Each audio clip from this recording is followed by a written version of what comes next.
Next, I would like to request Professor Mohammad Rafi, who is a lifelong educationist and a published author, to please kindly come and give his views on the book. Whatever I wanted to say has been beautifully put in words by Dr. Salina Kareem and presented by Muhammad Ali. I have so much of material to discuss with you that I could speak for the next 2 or 3 hours. But again, time is limited. I have been asked to speak for only about 20 minutes. First of all, I would like to point out that this great book I had bought in the UK about 3 years back, and when I went through the book, I realized that it had to be, because it was purely English edition and it was not available in Pakistan in 2007. So when I came back to Pakistan, I requested my friend Iqbal Sahab to publish this book in Pakistan, and he has done it. So this edition is the UK edition. As you see, it has been sent to me personally by the author. But if you compare, I would say that although both books are the same, it's a hardbound edition and it has been beautifully printed. The price is also reachable. $4.95 is not a big price for a book which is hardbound. About the book itself, there is a great debate going on between those people who go for secularism and those who are extremists or obscurantist fanatics. Now, in between are those who truly understand the concept of what true Islam is. Now, very few people realize what the great Qaid knew about the true values of Islam. He knew that secularism by itself is not based on values. Secularism by itself is a totally relative term, and the values keep on changing from one country to the other, one place to the other. For example, gay marriages can be allowed in a system which is secular. It may not be allowed. But as far as true Islamic values are concerned, it has to be a permanent set of values. This is something which is not realized by people, even those who live in Pakistan, those who discuss Pakistan, and those who discuss the great Qaid also.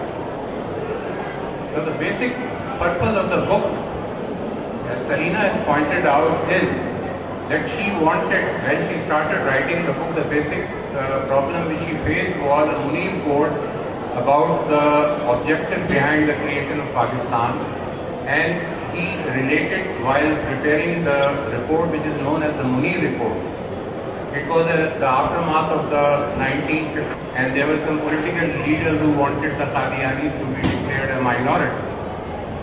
So Munir prepared a report which is known as the Munir Report, and in that he quoted the Qaid and indirectly quoted Doon Campbell's interview. He was a correspondent for the Reuters, and he said that Quaid-e-Azam wanted a modern democratic country in which the sovereignty would lie with the people.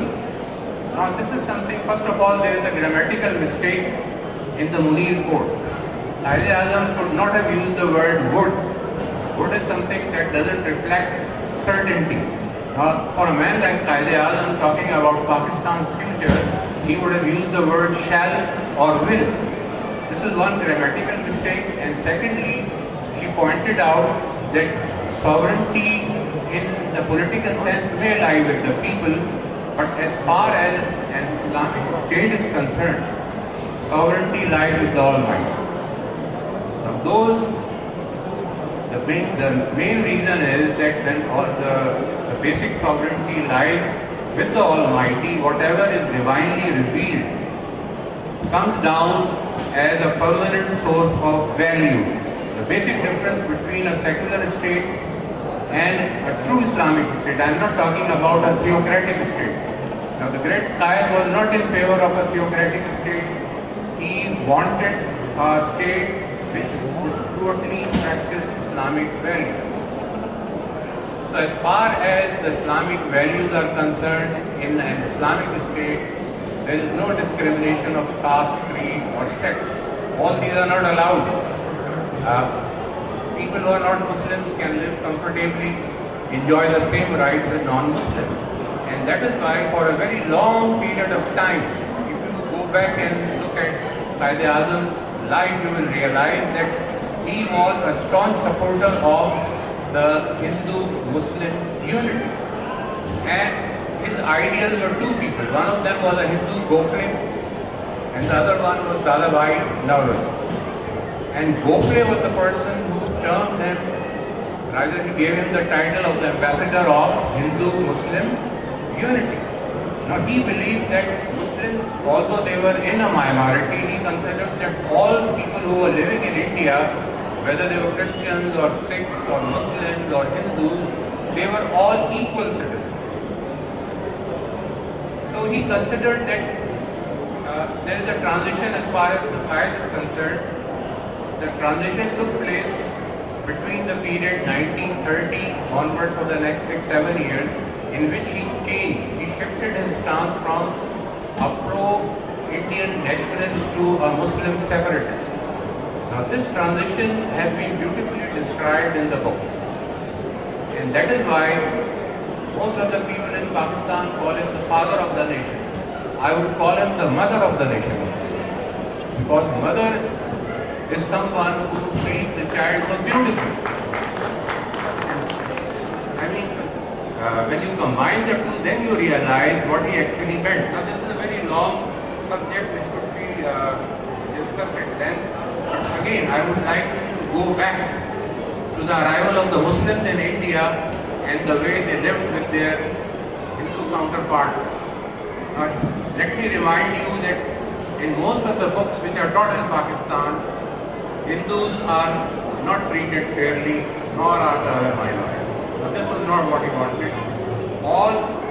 Some may call it the pro-secular, people may call it an approach which resembles or which is similar to secularism. But actually these are pure Islamic values.